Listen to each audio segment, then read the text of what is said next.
Aubree and Blair, and I want to introduce each one of them to you. Some of you have worked with Centus before.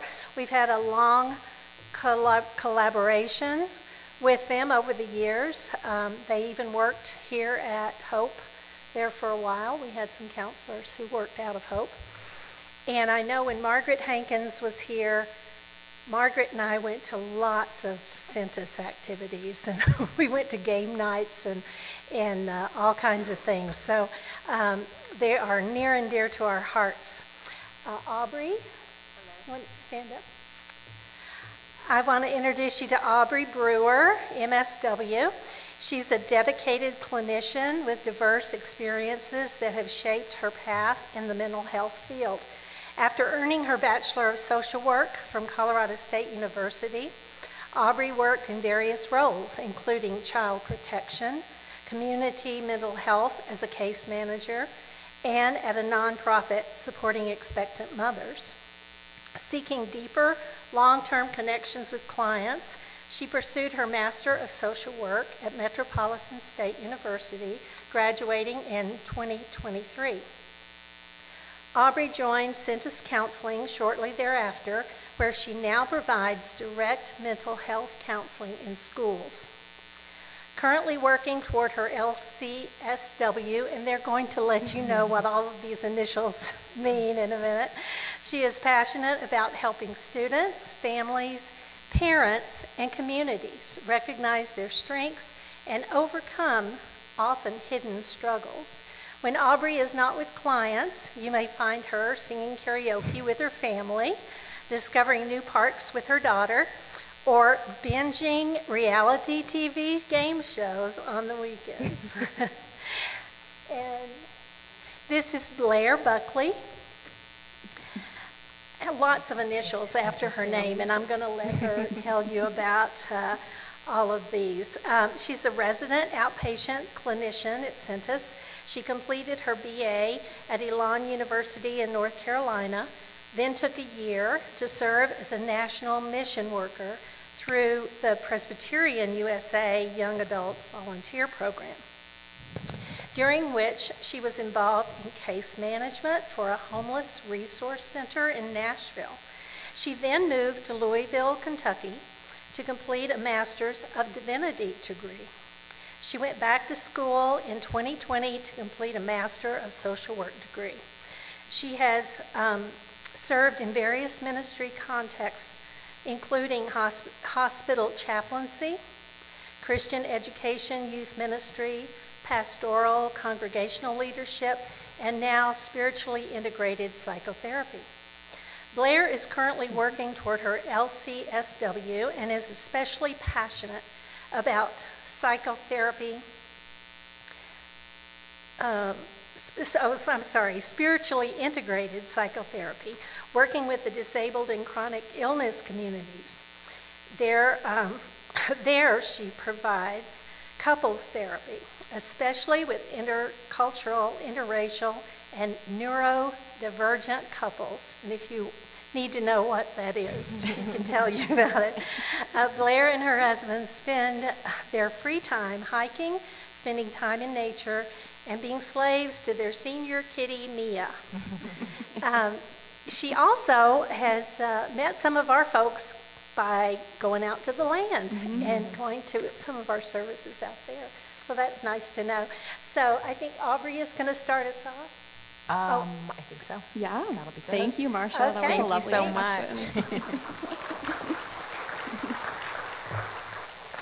much. Okay.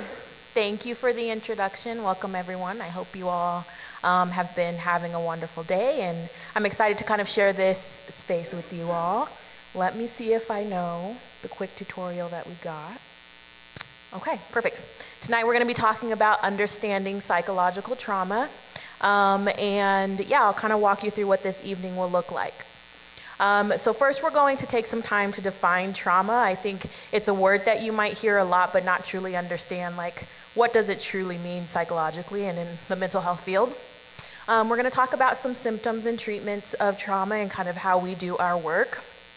We're going to do an engagement activity and kind of see what you know about all of these terms that get that float around all of the time. And so we'll kind of do that within the pews, and so feel free to group up and we'll kind of lead you through that. Then we're going to talk about, I'll hand it over to Blair. She'll talk a little bit about trauma-informed ministry and how to look at trauma through a little bit of a different lens in this type of capacity. We'll give you some information around different sources of support and how to seek treatment for yourself or others if you've experienced traumatic experiences. And we'll share a little bit more about Centus and what we do and how to connect with us if you need to. The topics that we're going to describe tonight and talk about can be heavy. It's trauma as a topic. And so I want to make sure that you all feel comfortable taking care of yourselves during this discussion. If you need to step out, ask questions, pause, whatever that looks like for you, please feel free to. We are therapists by nature, so we're always taking care of people. If you need to take care of yourselves, we will not question that. Okay, let's get started. Did I miss anything? Okay, so we thought we'd start with some definitions of trauma. I think it's a tap. Oh, it's a tap. Okay. We're still figuring out how to use this. So yeah, as you can see the definition, there is, trauma is any event or an experience involving actual or threatened death or serious injury or a threat to the physical integrity of oneself or others. And it's where the person's response involved intense fear, helplessness, or horror. So that's sort of the clinical definition, but really, in layman's terms, trauma can be anything that overwhelms someone's current set of coping tools. Everybody has a set of coping tools, but when people experience a situation in life in which those coping tools are no longer working to help them to manage all of the big feelings around that situation, that's when trauma can happen.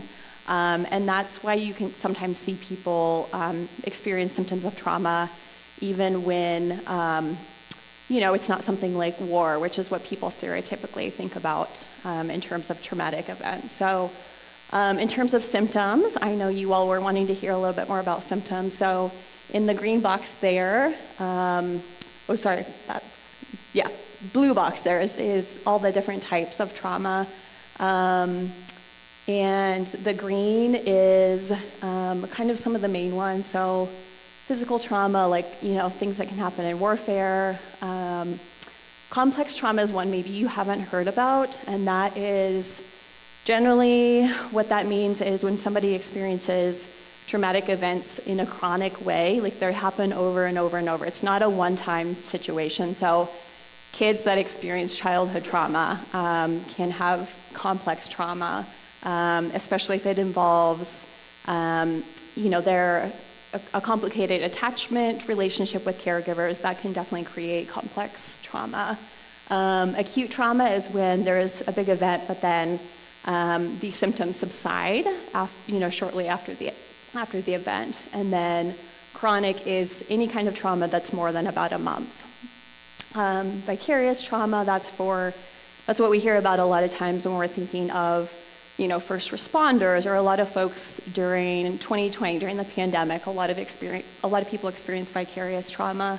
Also sexual trauma, cultural trauma, historical trauma, something for Americans, something like that would be like the 9/11 attacks, natural disaster trauma, hurricanes, something like that, combat trauma, medical trauma, and even religious trauma. I think for church folks, sometimes it's hard to think, I don't understand how religion could be equated with trauma, but I think not everybody has a great experience with religion, and so it's important for people who have had good experiences with religion to kind of keep that in mind and remember that not everyone is coming to churches or religion with past positive experiences.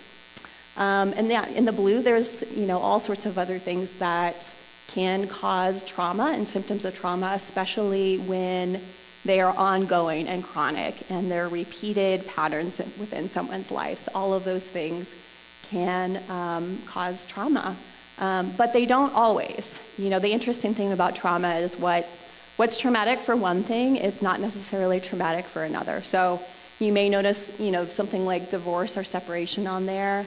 And even within the same exact family, one child can experience a divorce as traumatic, and then another child within the exact same family did not experience it as traumatic. So a lot of that just kind of depends on interpretation. So all of these things can and commonly do contribute to trauma, but they don't always.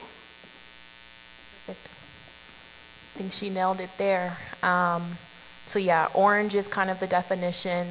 Green is some of the overarching terms.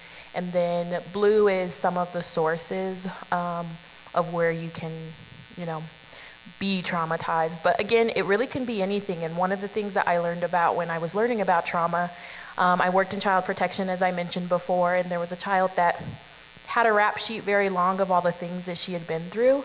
And when a counselor finally started working with her, she asked, what is the thing that you most want to talk about? And there was all types of abuse and things on the paper.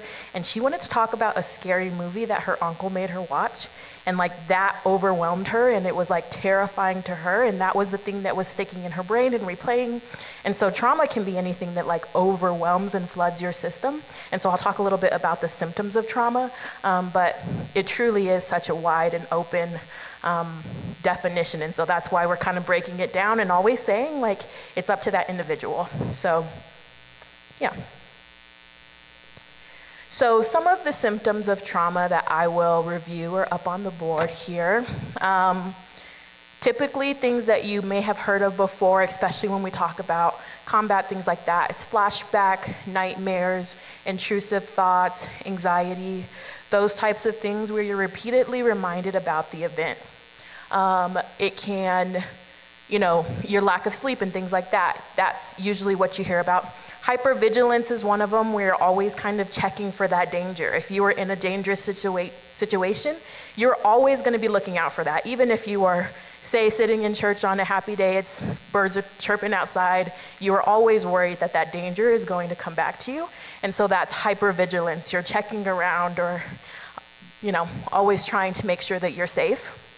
Mood swings, it can very much impact your mood. One moment you're okay, the next second you're reminded of that, and you're flooded and you don't know how to interact with people. And it might be seemingly nothing, but a small trigger can allow you to shift moods very quickly.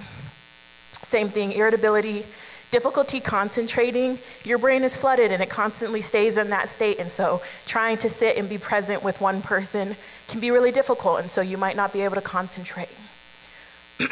Avoidance of reminders or triggers. So wherever that trauma happened, you might want to completely avoid it all together now. And you might not even know that that felt like a trauma until you're like, man, I just can't show up in that place and feel comfortable anymore. It ruined that event for me.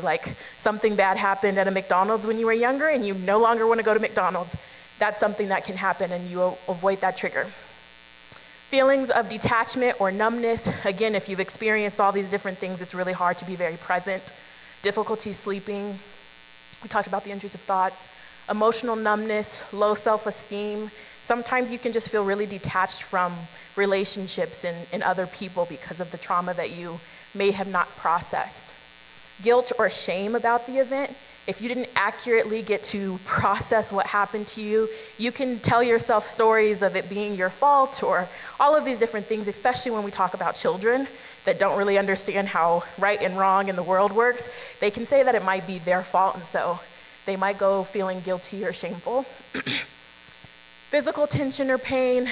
Trauma definitely manifests physically, chronic illness, all of these different things. Getting sick again and again and again and never being able to be well goes back to sleep. If you're not sleeping, you're not recovering, it can really impact your health.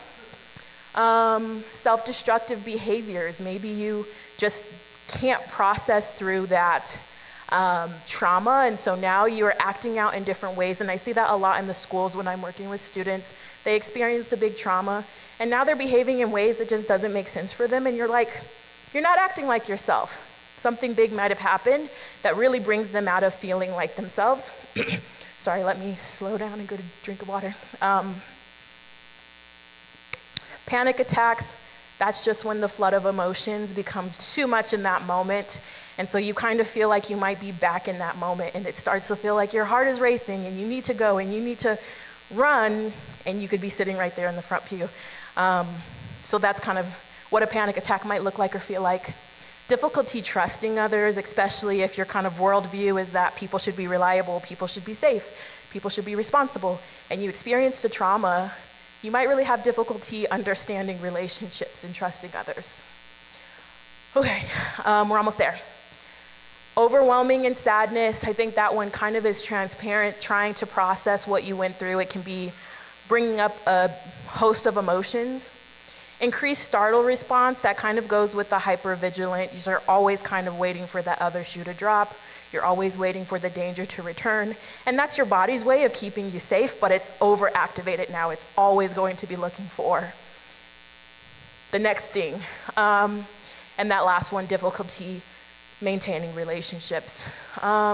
These are just like a start, and it's very unfortunate. Some people might experience all of these things. Some people might experience some. Some people might experience symptoms that come and go.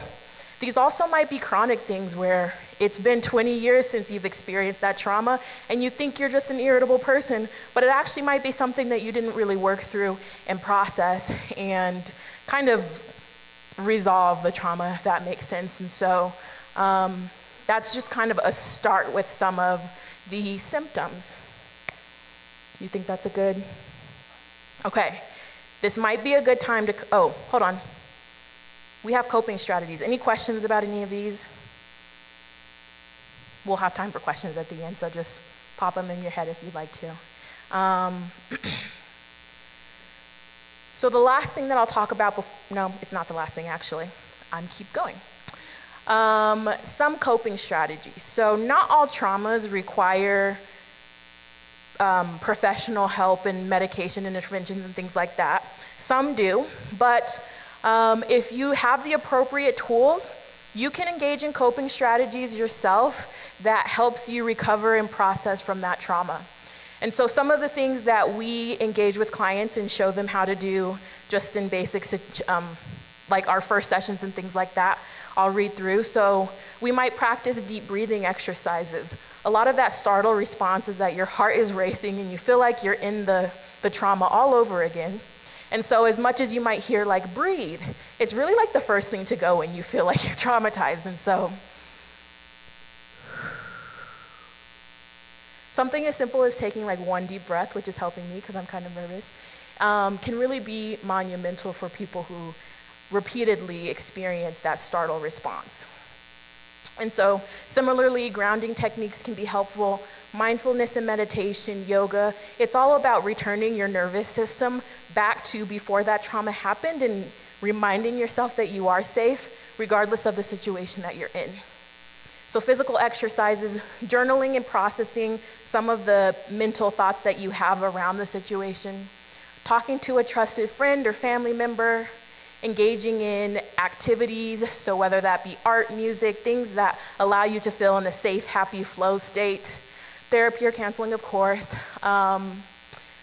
Let's see, support groups, maintaining a routine, sometimes just the consistency of knowing what's coming next. When you've experienced trauma, your brain kind of is just always active. And so the more that you can give routine, choice, just something that's really predictable, the more that your body can re-regulate and know that you are safe. And so routine is really important, and I work with a lot of students on that, is like, what can you expect from today? Are you feeling a little bit anxious today? Let's talk about what we're gonna go through and do for the day.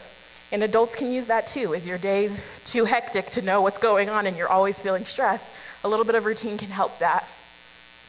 Taking breaks, limiting exposures to triggering media or situations. And so with TV today and all the things that we can access at a fingertip, we are always being potentially re-triggered to a lot of things. We always have news, we always have things immediately accessible.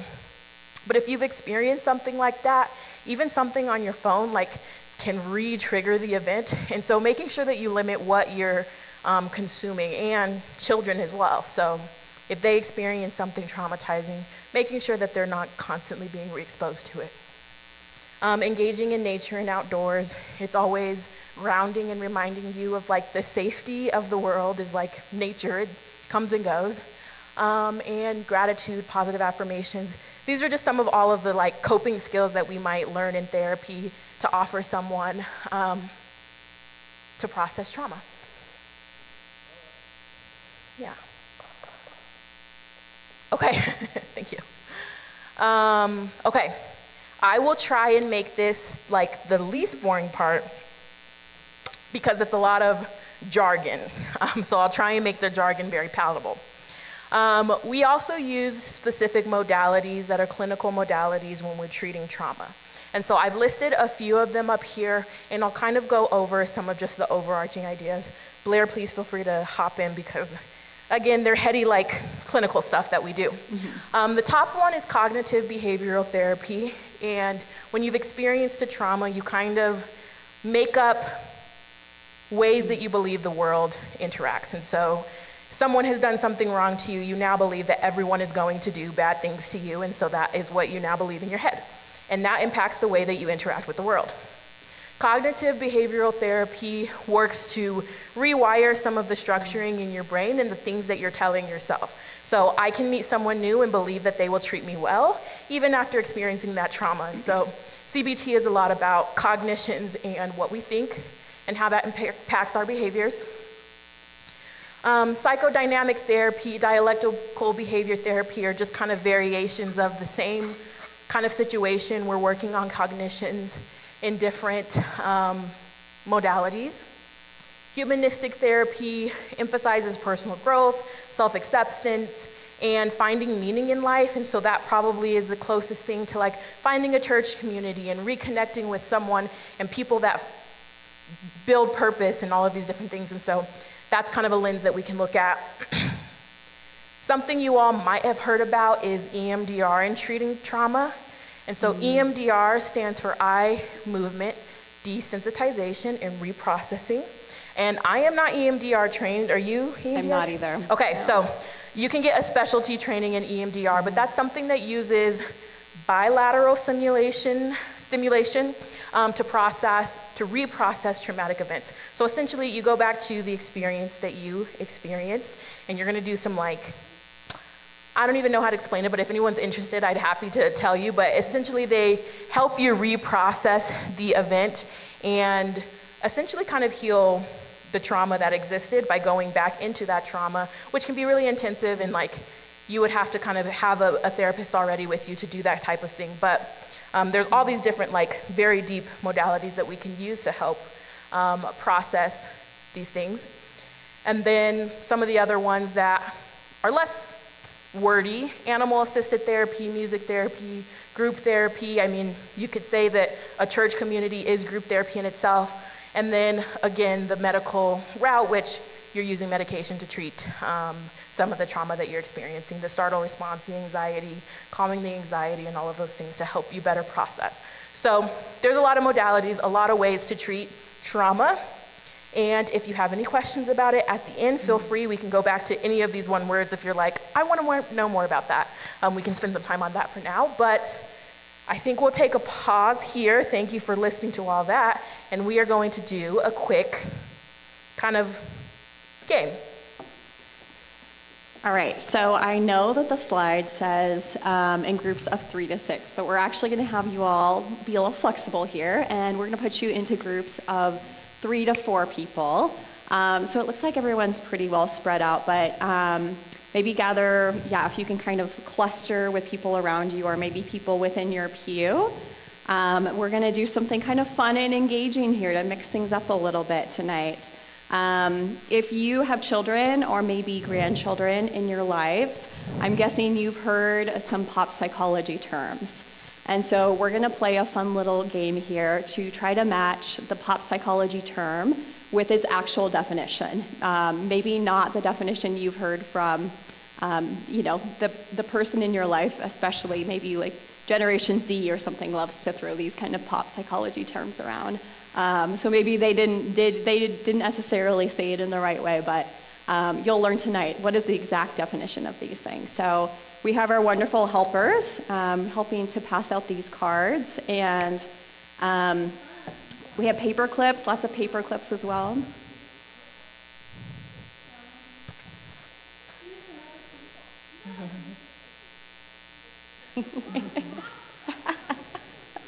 It's not terribly difficult, but it will be more fun if you do it with a group.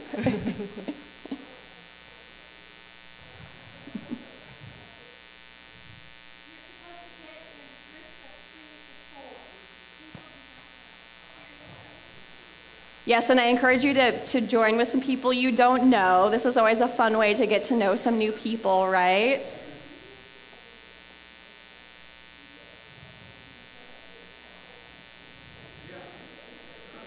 Okay, we're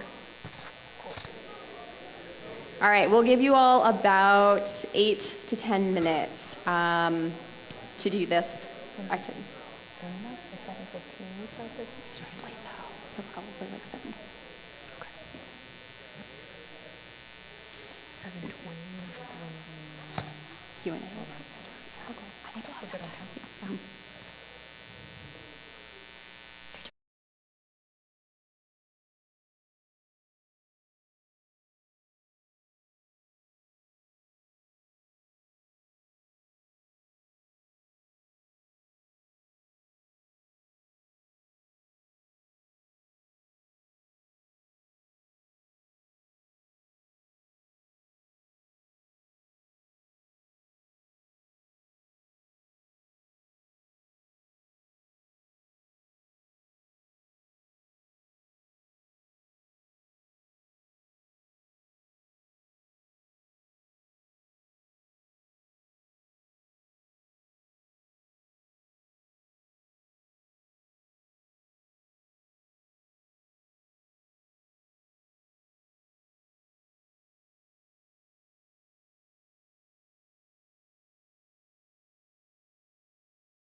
Are you all done as well? All right, let's see.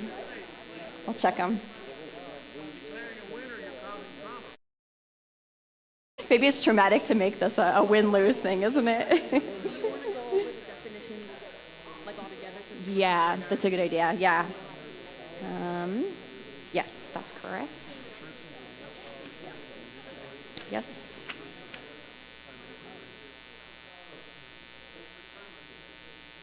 Yes.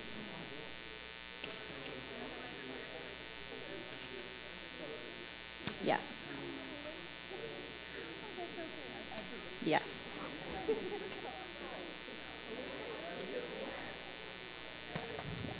I think we might go through them all together so you all can get the answers, but we'll give you just a few more minutes for any other groups that are finishing up. Perfect. Yes, you got them all correct. Great job.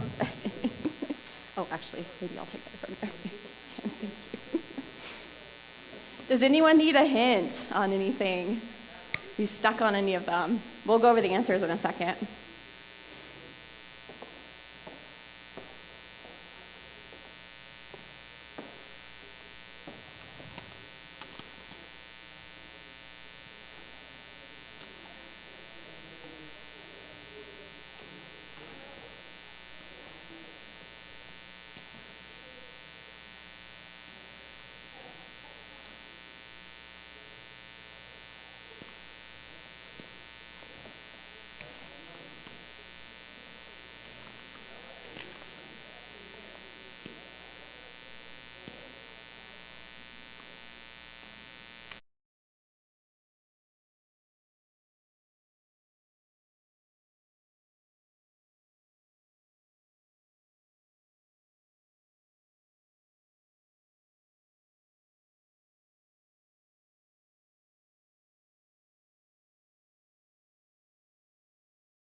I think we didn't give you quite enough time, but we're going to go ahead and read the answers.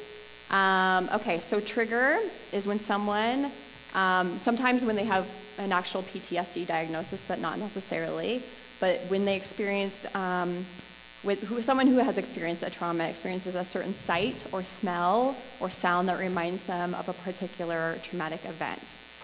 In pop psychology, people often talk about it as something that reminds them of a past unpleasant event or emotion, but not necessarily something that was a trauma. So that's one of those common misunderstandings about what a trigger is. One of the ways it's kind of overused in pop culture. Trauma, we kind of went over this as well in our presentation, but it's, it can be any kind of adverse life event or stressful situation. But it's an emotional response to a terrible event like an accident, crime, natural disaster, physical or emotional abuse, neglect, experiencing or witnessing violence, death of a loved one, war, anything that's life-altering and can lead to PTSD. A narcissist is, this one gets thrown around a lot too, but the actual definition is someone who has like a sense of grandiosity, an inflated sense of self-importance. They have an excessive need for admiration. They have a pattern of taking advantage of other people for personal gain. They have a sense of superiority and often like a condescending attitude towards others. And this has to be a situation where it's a long-standing pattern with somebody, not just like, a short-term event or something or a short-term behavior. In society, people often misuse the term to apply to people who are just kind of selfish or self-absorbed, but it actually takes a lot more for somebody to be diagnosed as a narcissist. Codependent or codependency is when there's excessive reliance on someone else for their identity, their well-being, their self-confidence, and through that process, people often lose their sense of selfhood and kind of who they are. This word in pop culture is often confused with the idea of dependence, but dependence is where people recognize their need for mutual support for one another and kind of how everything's all interconnected. Boundary is one that's thrown around a lot in pop culture, But the actual definition is a limit or rule you set for yourself about what is acceptable or healthy in a relationship. It dictates how you respond when others violate or cross that boundary. How it's misunderstood in society is that a lot of people think it's a way to control others, and so sometimes they actually use it to manipulate others, but that's not truly what a boundary is. In a boundary, you can't control other people's behaviors. You can only control how you respond to other people's behaviors. And then a trauma bond, that's probably one of the newest terms, pop psychology terms in all of these, but it's when there's a power imbalance in a relationship and one person with more power tries to manipulate and control another person by making them feel like they can't trust their own memory, perception, or even their mental stability. This one's thrown around a lot in society to just, refer to like two people going through a difficult event together and they develop a trauma bond, but that's not exactly what it is. So there you go. Now you've learned a lot of, pop psychology terms. Oh yeah, I missed one, sorry, gaslight. I think you might have read that. Oh yeah, gaslight is... This is not the right one. Oh, maybe I did that one wrong. This one is that. Oh yeah, you're right. Okay, so the trauma bond is kind of like... No, you just talked about the trauma. Which one did we not do? Did we not do gaslighting? Gaslight, okay. Gaslight. So gaslighting is when you, it's basically when you make some people like not trust their own memory, their perception, their own mental stability. And it's thrown around a lot in society, but true gaslighting is emotional abuse. So that's gaslighting. And then the other one, the trauma bond, is one where there's a power dynamic, and then one person's inflicting trauma and pain, and you often see it like in kind of like Stockholm syndrome, where when there's a relationship between a hostage or a kidnapper, but one person, like the kidnapper, is inflicting pain upon the hostage or something like that. So it's really actually just a very specific kind of situation. So there you go. Now you all have learned some new terms for what the actual definition of these pop psychology terms are. All right, moving on.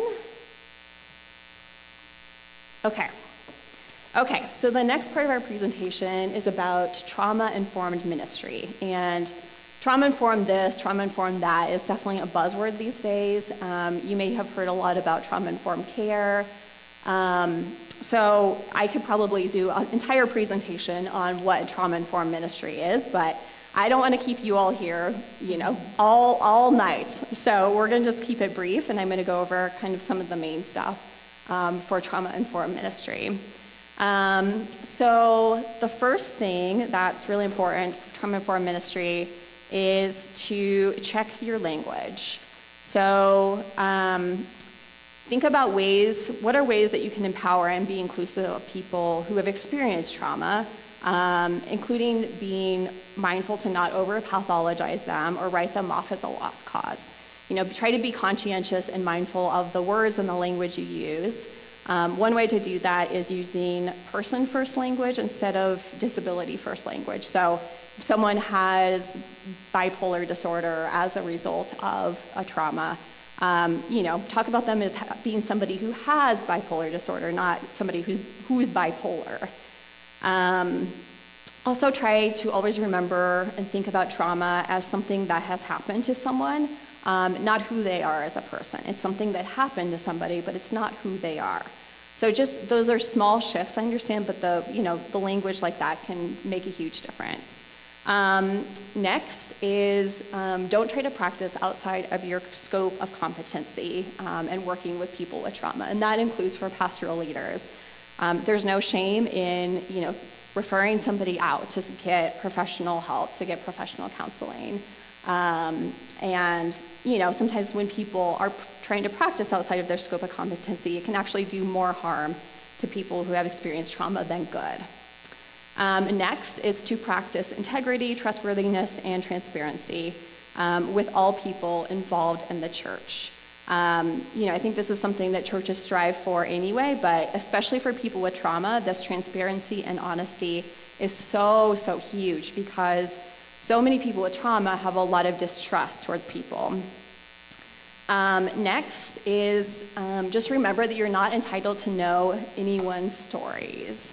Nobody is entitled to know the stories of people who have experienced trauma, and just because someone who experienced trauma consents to share their story with one person or a small group doesn't necessarily mean they want it shared with others or, the whole church knowing, of course. So that's an important one to remember. And then next is just in a church, any kind of community setting like this, assume that everyone who's experienced some degree of trauma in their lives is, here. If there's going to be, in a big group of people, just assume that quite a few people have experienced some degree of trauma because trauma is so prevalent. Just assume that most people are storing trauma in their minds and their bodies, and so it's just something to always be conscientious about, to be aware of, and just, think about if there's any event or situation that's going to kind of overwhelm someone's nervous system. I often kind of half-jokingly say about traumas that, most of us don't make it out of this life alive without some degree of trauma. So, just remembering that trauma is so, so prevalent. Okay, next is to check your theology and your words when you talk about theology. So, I think in church we often will say things like to somebody after something really bad happens, maybe this was God's plan, or everything happens for a reason. If somebody comes to those conclusions on their own, that's okay. That's another story, and that's meaning making, right? They're trying to make meaning out of that situation, but for others to say that to them, that's not always the most helpful, and can kind of compound the trauma if they've experienced some sort of trauma. The next tip is to talk about mental health and normalize seeking professional help, just like you all are doing with this series. So I really applaud you all for making this a priority and putting in the work to talk about mental health and to normalize it. There's a meme going out there around there. There's a few different versions, but it says something like, you can have Jesus and have a therapist too. And I think that's so important for people to remember. If you have a therapist, doesn't mean you don't love Jesus. You can do both. The next tip is to critically evaluate whether you're fully inclusive of people who have experienced trauma. Do these people have the opportunities to be fully integrated into worship and church life and church leadership? Someone having a history of trauma shouldn't automatically disqualify them from serving in leadership as long as they're dealing with it, and getting professional help as well.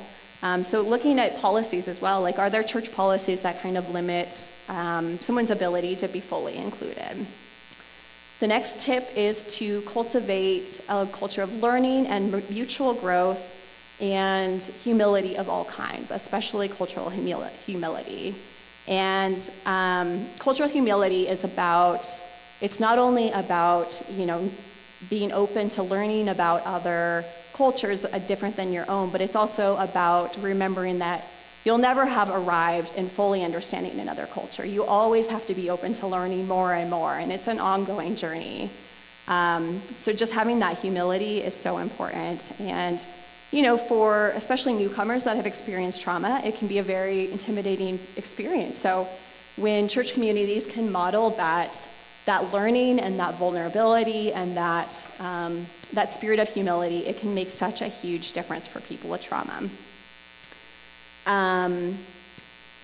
For children and minors, promote positive childhood experiences, PCEs.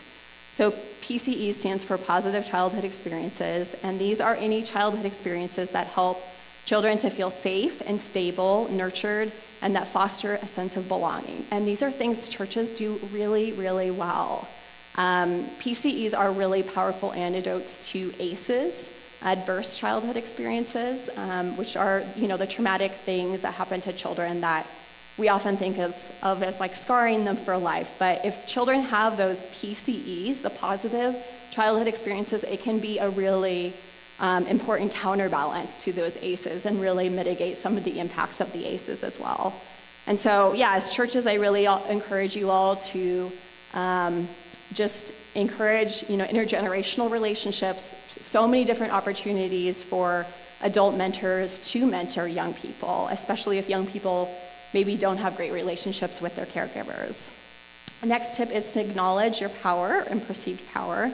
If you're well known in the church or you have a leadership position in the church, you have power, whether you recognize it or not.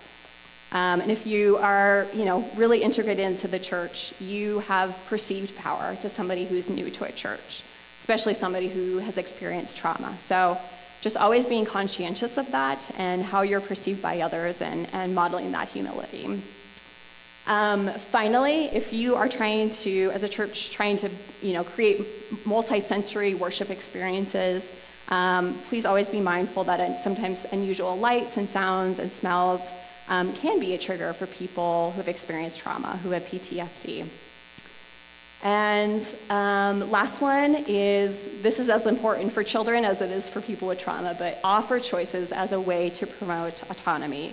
So many people with trauma feel disempowered by, just the ways of the world, systemic injustices, and they often feel like they have no real choices that they can make on their own. So the more that you can empower people with trauma, even if it's minor, small decisions, the more that you can empower them to make their own choices, the better. And that can be really empowering for people with trauma. So anyway, as I said, I could do a whole presentation on this, but these are just kind of the most important things for trauma-informed ministry. All right, okay, I think I skipped one. How do I go back? Let's see. Up, top. Swipe up. Swipe up. Let me see. Did I get it? Okay. Oh yeah, so Marcia had shared with us that you all were also kind of wanting to know the different types of counselors, kind of a breakdown. So we have a chart here. Aubree and I both did our Master of Social Work degrees, and then that becomes, after you do a Master of Social Work degrees, you have to, do a certain number of supervised hours, and then you get the license, the LCSW. So that's kind of how that works. And then this whole chart kind of shows, focus of training, whether it's state regulated, the minimum schooling and training, whether they can generally accept insurance, but it really depends on the provider as far as if they accept insurance or not. So that there can be some variables there. And an important question about whether they can prescribe medication or not, because that is very confusing for a lot of people.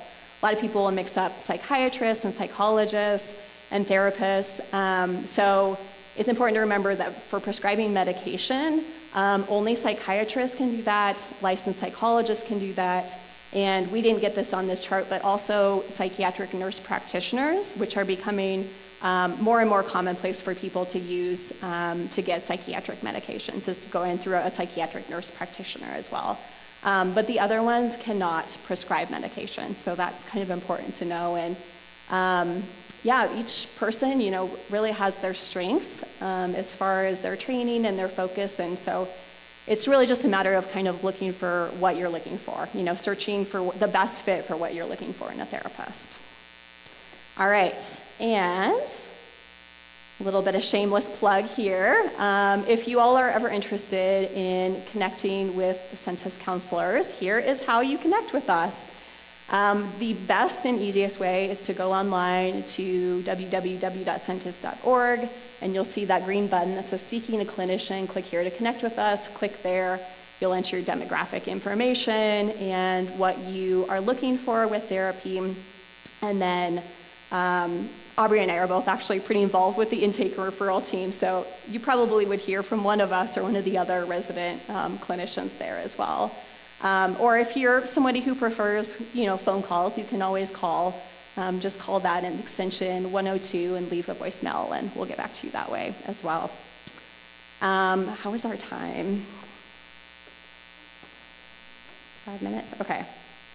Let's see. Do you want to do the game? Is that 5 minutes before questions or? Yeah. Okay. Do we need a game? Is this working? Okay. Questions from the audience? Just raise your hand. Be all the way at the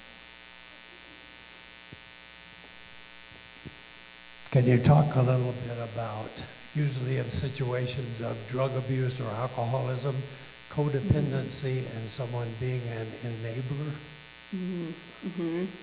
Absolutely. Yeah, we didn't talk too much about that, but it's very common for there to be comorbid, like substance abuse with trauma. That's probably one of the most common things that people with trauma do experience. They often experience anxiety or depression as well, but substance use is often also very common for people who have experienced trauma.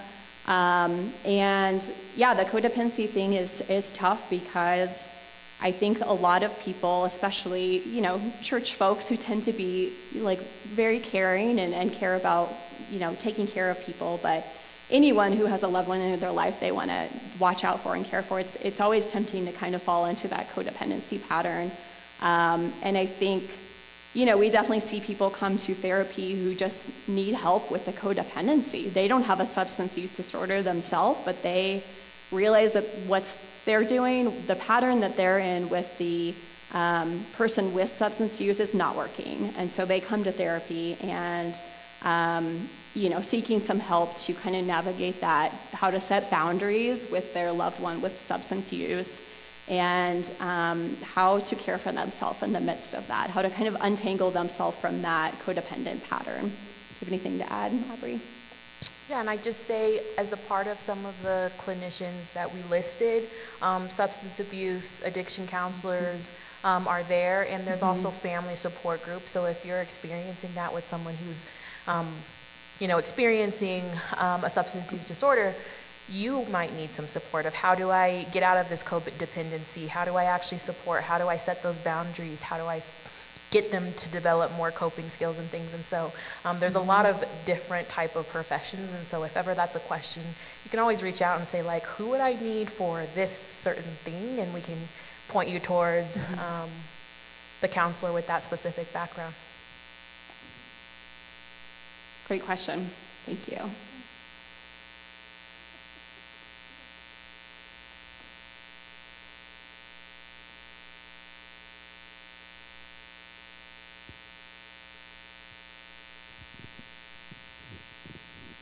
How would you determine if a person is inventing trauma events in order to garner attention, sympathy? Yeah, let me tackle that.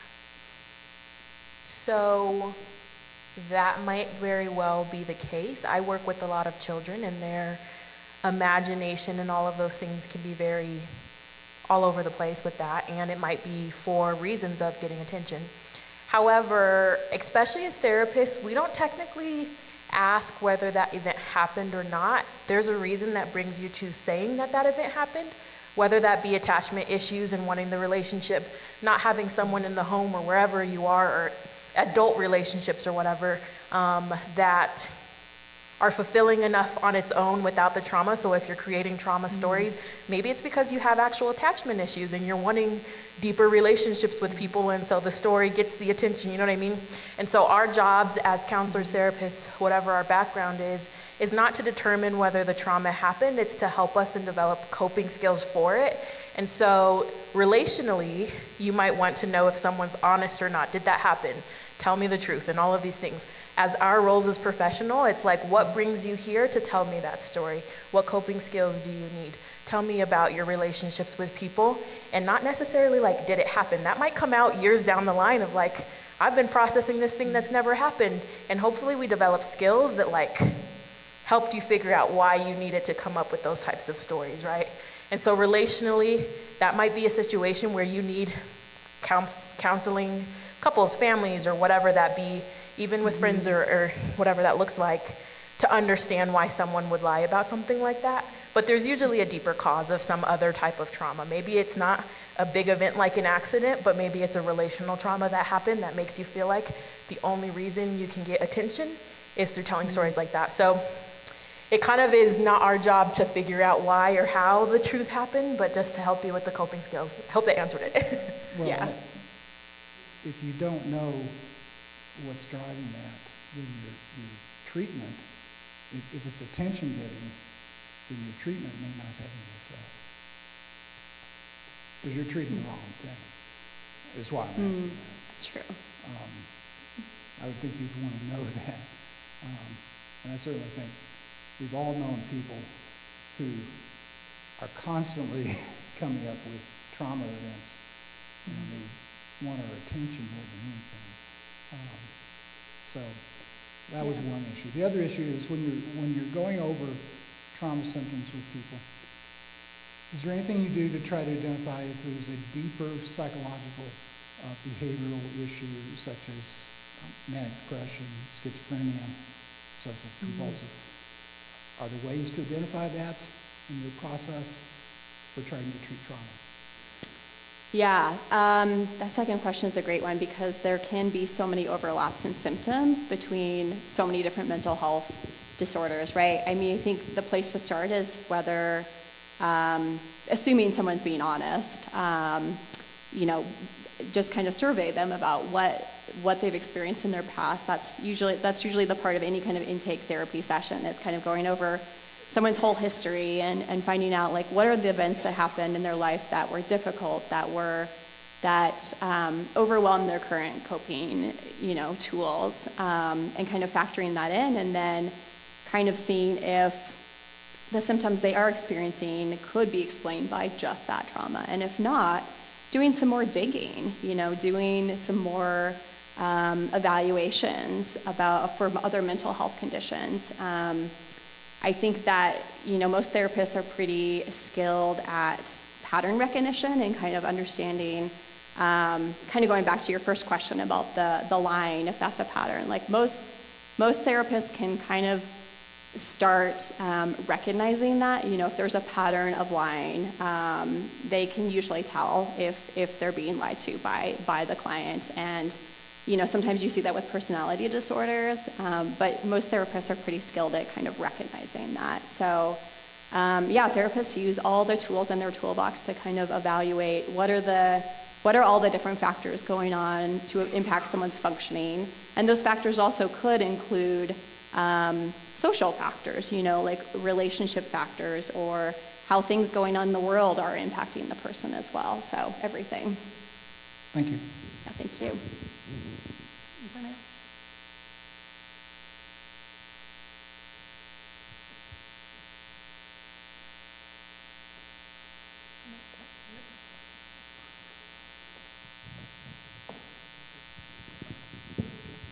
Is cognitive therapy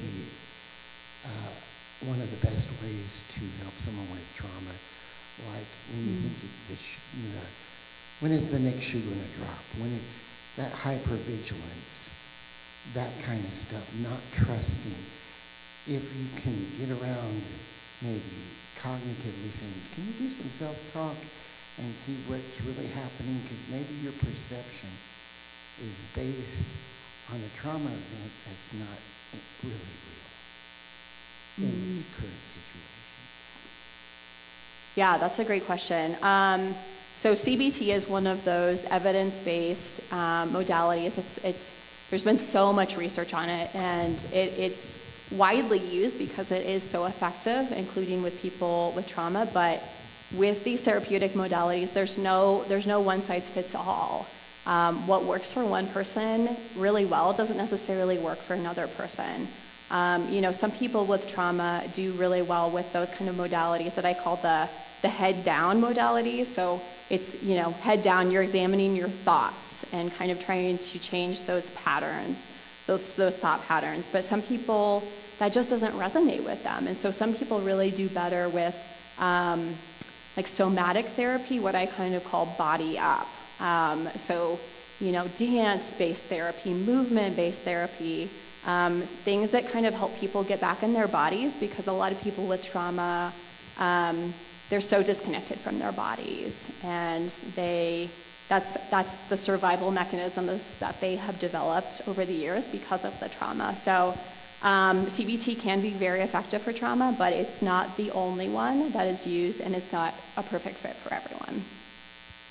I'd also say it depends on like the developmental stage For children, cognitive processing is not always great because you're trying to explain complex situations to a child who maybe only knows mom and dad as that attached caregiver, and you're like, the world's big out there and there's happy people and there's goodness, and they're like, I only know what I live in. And so I wouldn't say that like cognitive is necessarily good. Or you can start with that and then do different types of modalities later on when you're processing something new. So it really could be like 3 different modalities really help you truly process that trauma fully over the lifespan of processing that trauma, which it really is a lifelong type of thing. So You can tell that we have lots of interest in this subject. Yeah, I love it. Blair and Aubree, thank you so much for coming and sharing your expertise with Yes, us. thank you for having us. Thank you It's been so a delight much. to be here. Yeah. Absolutely. And I'd also like to thank all of you for coming for 5 weeks to our presentations, and we really appreciate your loyalty for being here, and I'm sure the soup helped. Okay, good night. Thank you. Have a Thank good you, night, everyone. everyone.